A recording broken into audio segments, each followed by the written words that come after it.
Welcome back. You can't take it away from him. The Joker, they call him the Joker. And he lightens up the place. He's the best player in the world currently and world number one.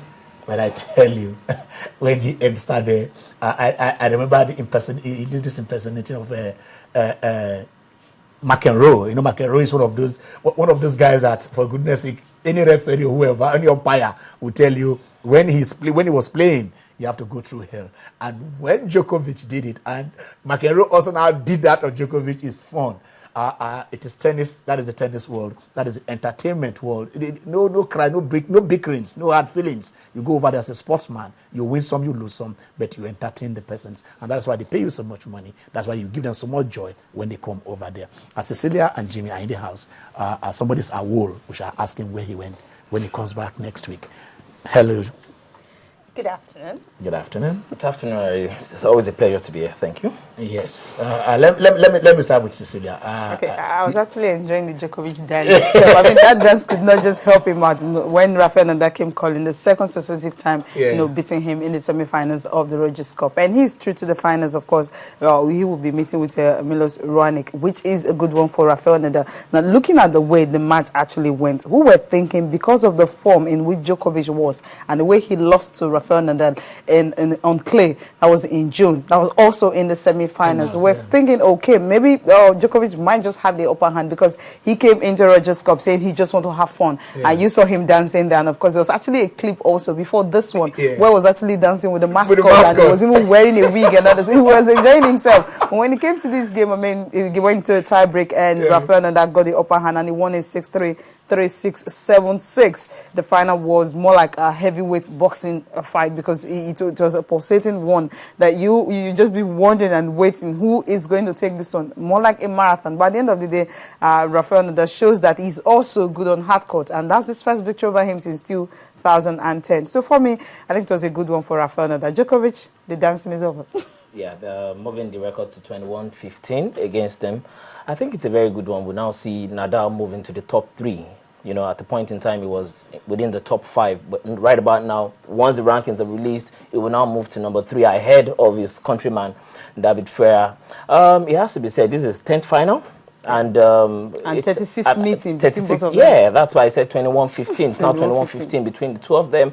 And it's a very good one. Hard court is supposed to be the best surface for, what's his name now? Djokovic.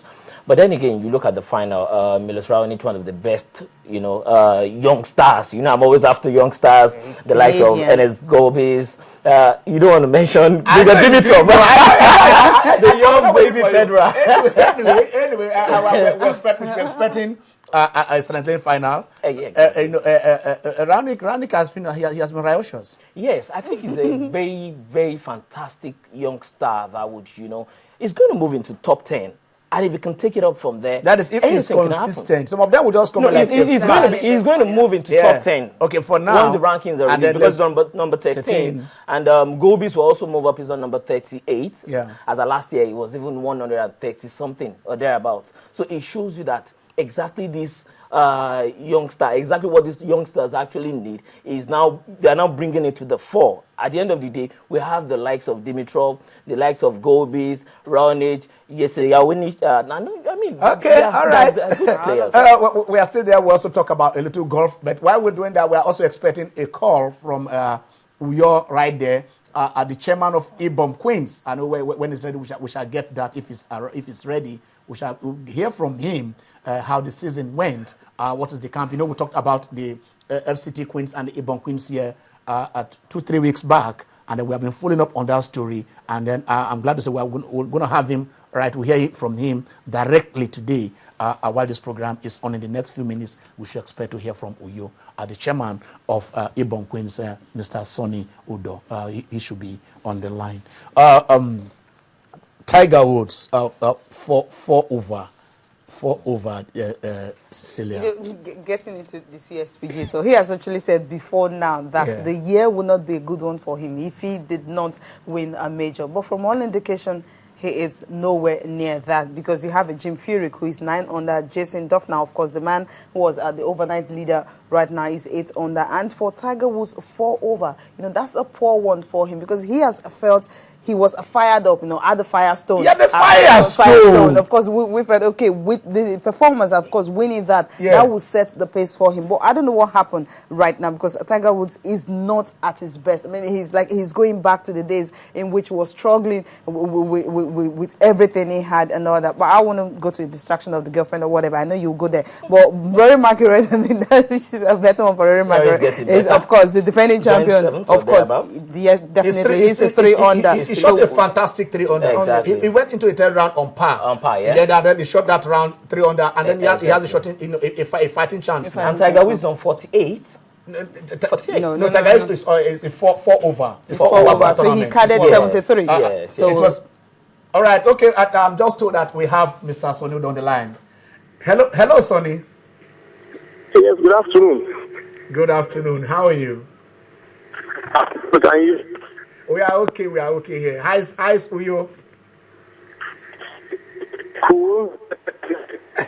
All right. I know we've got you out of church so that we could discuss with you this afternoon. How has the season gone? Mr. Sonny Udo is the chairman of Ibom Queens. How has the season gone for your team? Hello. Yeah. So I said, how has the season gone for your team, for Ibom Queens? Yes. First of all, this is not good.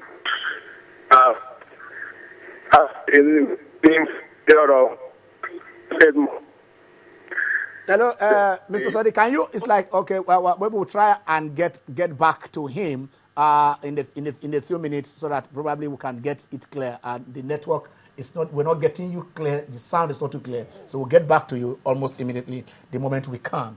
We're talking of Tiger. Tiger, exactly. And then we're saying, here is Tiger Woods moving into a tournament, after what is fired up at the Firestone. I remember the second round at the Firestone, the guy went 9 under for that round. He became the cornerstone at 61. The Firestone course. He shot, yes. On the Bridgestone. At Bridgestone, he shot at Bridgestone.